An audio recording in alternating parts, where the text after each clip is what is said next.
Now, with all the stories making the headlines this Friday lunchtime, it's the ITV News.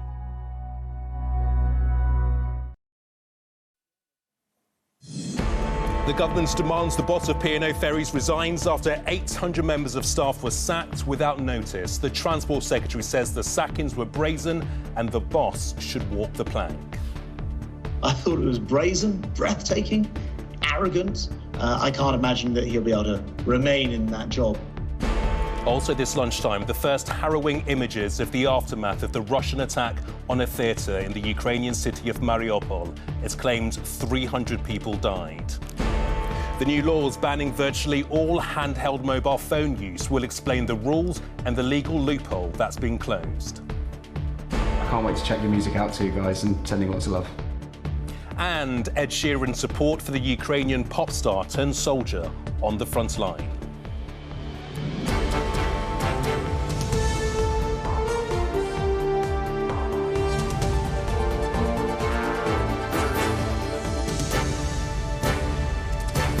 This is the ITV Lunchtime News with Gamal Fahnbulleh. Good afternoon. The Transport Secretary has called for the boss of P&O Ferries to resign after he knowingly broke the law when firing 800 staff. The P&O boss admitted to a committee of MPs yesterday that he knew sacking his workforce without notice or consulting unions was illegal. But he said he would make the same decision again if he had to. Grant Shapps said the government will change the law to make sure shipping companies operating from British ports pay the minimum wage and accused Peter Hebelthwaite of brazen and breathtaking arrogance. More from our political correspondent, Carl Dinnan. Time to sail off into the sunset, perhaps for the boss. The Prime Minister and the Transport Secretary think the P&O chief should sling his hook following his appearance in Parliament yesterday. I thought it was brazen, breathtaking, arrogant. I can't imagine that he'll be able to remain in that job. But they're a private company, but it seems to me he should go. And he said the government would change the law to make sure new P&O workers are properly paid. So do you think that by the end of this, by the time you've brought your legislation in, P&O will have to pay people the national living wage? Yes, that's exactly the intention. It's exactly what the upshot of this will be. They will have to U-turn on what they've done. Peter Hebelthwaite, do you have any regrets about sacking staff, sir? Yesterday, the P&O boss admitted to MPs that his company had broken employment law. I completely hold our hands up, my hands up, our hands up, that we did choose not to consult. That's quite amazing, isn't it? You're coming to this Parliament and putting your hands up and saying you willfully chose to break the law. Believe it? We did not believe that there was any other way to do this, and we are compensating people in full. He also said that given his time again, he'd do the same thing. But ITV News has seen a Dear Colleagues letter sent out by him today saying, I know it's been a challenging week for many of us. Most importantly, I'm incredibly sorry for any anxiety that I've caused you or your family in the last week. This was never my intention. And he adds, this type of dismissal could not and would not happen again. This was a unique situation. He also said no criminal law had been broken. Representatives of the sacked workers have been protesting and expect to meet P&O in London today. They regard the government's response as a start. Whether it's going to help us get our jobs back, I don't know. Obviously, Grant Shapps is calling for him to resign, leave the business straight away. But it doesn't stop there. DP World were complicit, the other directors were complicit, and they all need to go.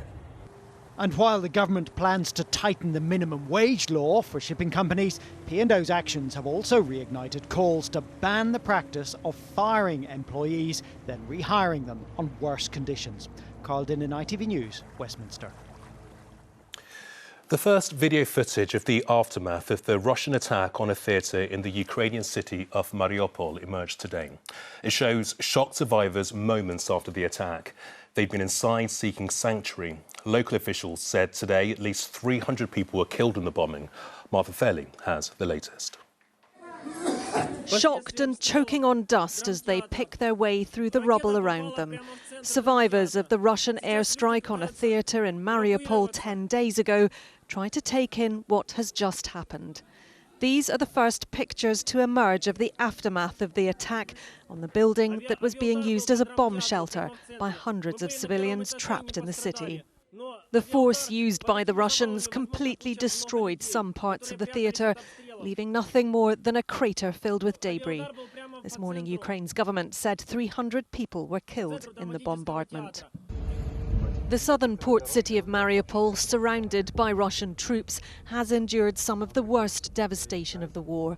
And this video released by the city council shows the result of weeks of shelling, airstrikes and now street-to-street fighting. Power lines destroyed, homes and apartments no more than a burned-out shell, while those who remain struggle to survive. Marking 1 month since the start of the Russian invasion, Ukrainian President Volodymyr Zelensky posted a video expressing his gratitude to all those fighting to protect Ukraine, saying if Russia knew what was waiting for it here, he was sure it would have been afraid to come here. But by video link, he told EU leaders he's frustrated they didn't apply sanctions on Russia sooner. US President Joe Biden was in Brussels yesterday for an emergency summit of NATO leaders, and after a meeting with EU President Ursula von der Leyen this morning, announced a new partnership to reduce Europe's reliance on Russian gas. Madam President, I know that eliminating Russian gas will have costs for Europe. But it's not only the right thing to do from a moral standpoint, it's going to put us on a much stronger strategic footing. President Biden is making a final stop in the Polish town of Rzeszów, 50 miles from the Ukrainian border. The country has already taken over 2 million refugees, but says public services can't cope with the influx of Ukrainians. Martha Fairley, ITV News. Well, our correspondent, Geraint Vincent, is in Lviv in western Ukraine. And Geraint, horrific details emerging today from Mariupol. Yeah, and it's horrific detail which has taken a long time to establish. The attack on the theatre was 10 days ago, and it tells you something about what conditions are like in that city right now. The operation to rescue survivors and then to recover the dead from that theatre has been hampered by what has been a constant bombardment. Any of the refugees from Mariupol that you speak to here in Lviv, and there are thousands of them. I met one family who lived very close to that theatre this week. They'll tell you about how the destruction comes out of the sky and it doesn't stop. Elsewhere, I mean, in terms of the Ukrainian fight back, well, the British Ministry of Defence this morning saying that Russian forces are falling back because of overextended supply lines in other parts of the country. And that's allowing Ukraine's forces to reoccupy positions around Kiev. But in Mariupol, the assault's coming in the form of airstrikes and artillery strikes, some of it from warships on the Black Sea. And the Ukrainian army in Mariupol just doesn't have the means to respond to that kind of long-range assault. OK, Geraint, for now, thank you. The jury hearing the evidence against the alleged terrorist accused of killing MP Sir David Amess have been shown police interviews of Ali Habib Ali. In them, he compared his response to the attack to an episode of the TV comedy Little Britain. Sejal Kari is at the Old Bailey. And Sejal, talk us through what you heard today. Well, in the silence of court number 2 here at the Old Bailey, 2 police interviews were played with the alleged terrorist accused of murdering Sir David Amess. The first recorded just hours after the prosecution say Ali Habib Ali killed the MP in his constituency surgery in Leigh-on-Sea in Essex last October. In it, he confirms to officers it was a terror attack, saying, I guess, yeah, I killed an MP. I done it, so yeah. He told police no one else was involved and that no one else knew what he was planning. In the second interview recorded the next day, Ali is reminded of what he said, and Ali responds, "Oh God, I sound stupid there, the way I worded it." He then laughs, saying, "It sounds like a Little Britain episode. It sounded like what a terrorist act is. I went into an MP's surgery and I killed him." He later tells officers, "I've killed someone, no doubt about that, but it still doesn't feel like it. Maybe it's because I feel justified in what I've done," adding, "I felt like 1 minute I was sat down at the table talking to him and the next he was sort of dead." Ali Habib Ali denies all the charges against him. Sejal, thank you. The Irish Foreign Affairs Minister was forced to flee a peace-building event in Belfast after a bomb scare this morning. This was the dramatic moment when Simon Coveney was pulled out by his security team midway through a speech. UTV understands a van was hijacked and a driver held at gunpoint. The van was then left abandoned nearby. Now, we all know you're not allowed to make a call on a mobile phone while driving, but it might surprise you that until now, under a legal loophole, you could scroll through a playlist or even take a photo while behind the wheel. Oh, what are you doing? Whoa, Jess? Yeah, seems like I got to look out for you. Texting and driving. Just speak to them later. I was just checking. Well, the law is now changing so that from today, you're not allowed to hold a mobile under any circumstances while driving. I'm joined now by Jason Wakeford from the Road Safety Charity Break. Jason, really good to see you. Thank you for joining us today. Well, firstly, what do you make of these changes to the rules? Well, good afternoon. Today's changes are to be warmly welcomed. And as you just said, they're closing what has been a big loophole in the law. The fact has remained that the legislation just hasn't kept pace with the way in which we use smartphones today. So this is a good step forward for road safety, but hand in hand with that, we also need to see enforcement of the new rules. And also we're very pleased to see government also announcing today a big education package and ad campaign, as you've just seen there. And I guess many people would find it surprising that taking photos while behind the wheel or even gaming wasn't already incorporated in the existing laws. Yeah, absolutely. And unfortunately, there have actually been cases of drivers who have managed to escape prosecution as a result of these loopholes. And they're very dangerous loopholes. But what we also need to do, I think, as drivers and as passengers, we can also play our part, we think, in terms of calling out risky behaviour. If you're the passenger and you see a drive, the driver you're with is picking up the phone, which is against the law, actually calling that out. So actually, we all can play our part to improve road safety, whether we're passengers or the driver too.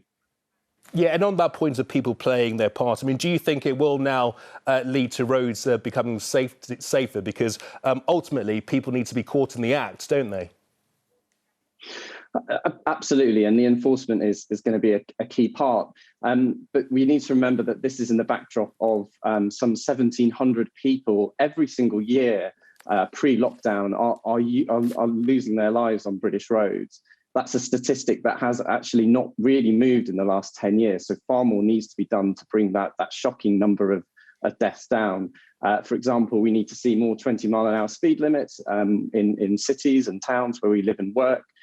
We also need to look at better road collision investigation, and we're really pleased to see the government also looking at setting up a branch to do just that. But certainly today's a change is a good step forward, but far more needs to be done to improve British roads. OK, Jason, appreciate your time. Thank you. Still to come. The cost of living crisis, the call to expand free school meals and... We thank you and all of the British people for their support. The pop star turned soldier on the Ukrainian front line, hoping to work with his idol, Ed Sheeran.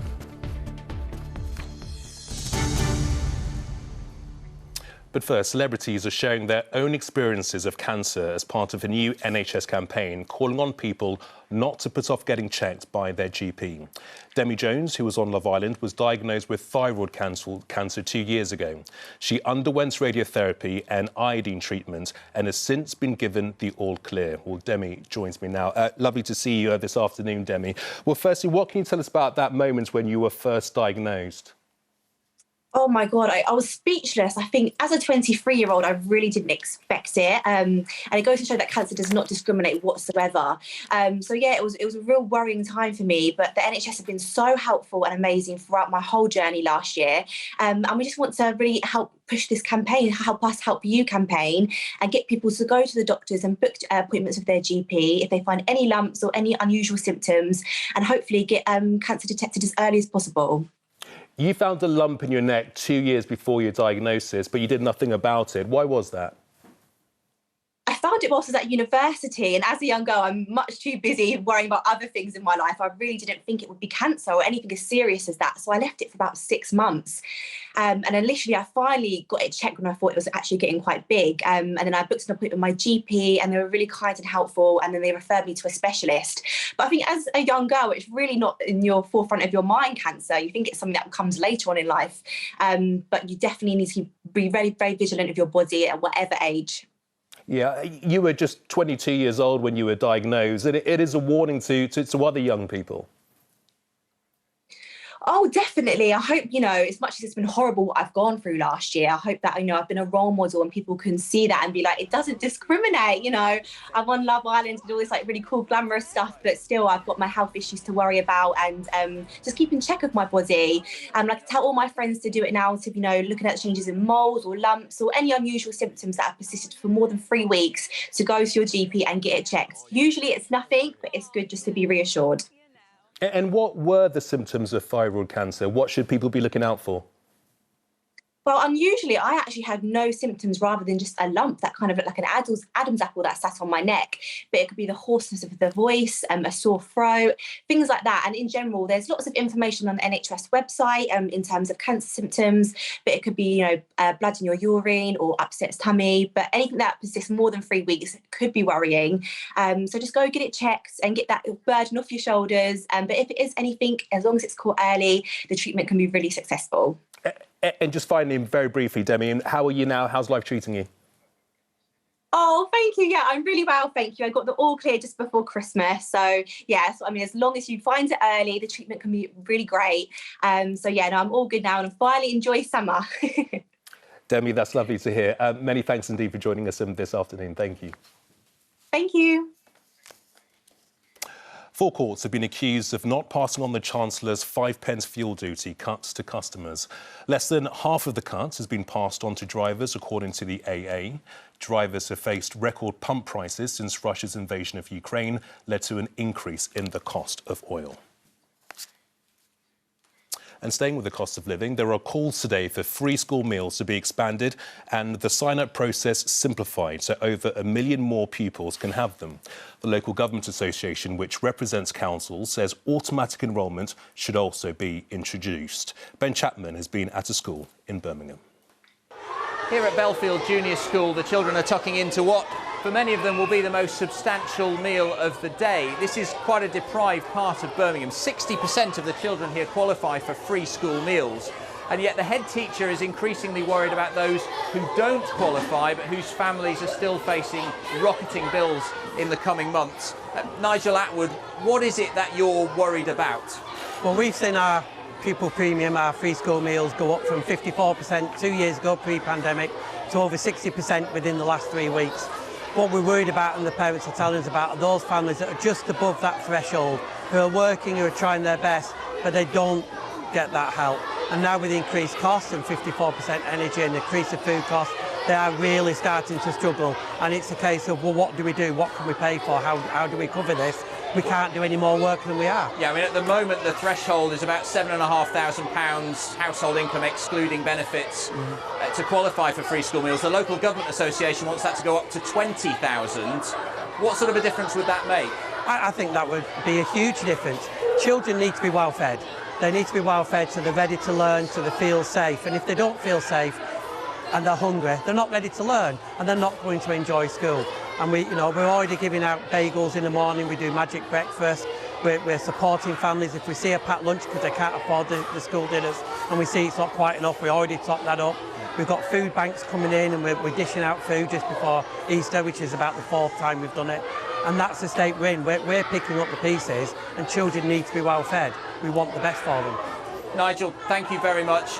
This change would cost about £500 million a year. The Department for Education said that the government has expanded access to free school meals more than any other government in recent decades and is continually considering what they can do to improve take-up. But the teachers here fear that with the cost of living rising, unless something changes, there will be many children who simply go hungry. Ben Chapman reporting from Birmingham. And finally, we return to the war in Ukraine and to the pop concerts featuring some of the biggest names in the industry on Tuesday. The lead singer turned volunteer soldier for the massively popular Ukrainian band, Anti-Tiller, is on the front line and wants to perform at the gig remotely. He's asked Ed Sheeran for support. James Dunham has the story.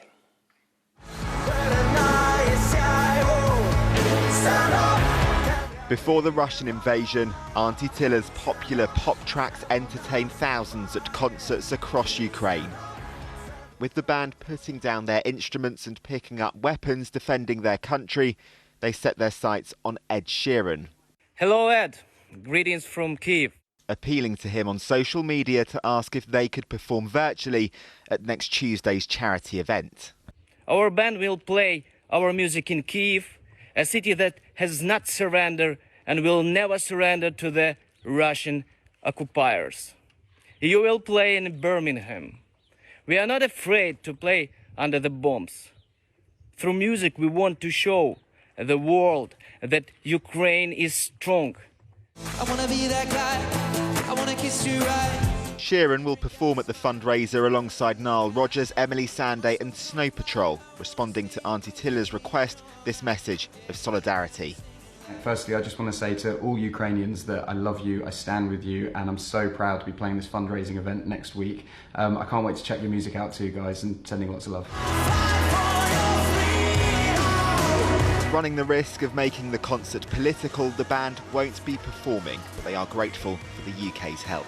We will never forget this support. So if Ed Sheeran will come to Ukraine after the war, be sure it will be, we will make him to feel like best moments in his life. A collaboration on hold for now then, but with Volodymyr Zelensky appearing in one of Anti-Tiller's videos before he was president, it is perhaps a pop possibility. James Dunham, ITV News. Sure, it's going to be a great concert. You can watch that concert for Ukraine from 8 on ITV and STV on Tuesday evening. That's it this lunchtime. Lucrezia is here with the evening news at 6:30. The news where you are follows the national weather. From everyone here, many thanks indeed for watching. Bye for now. Bye.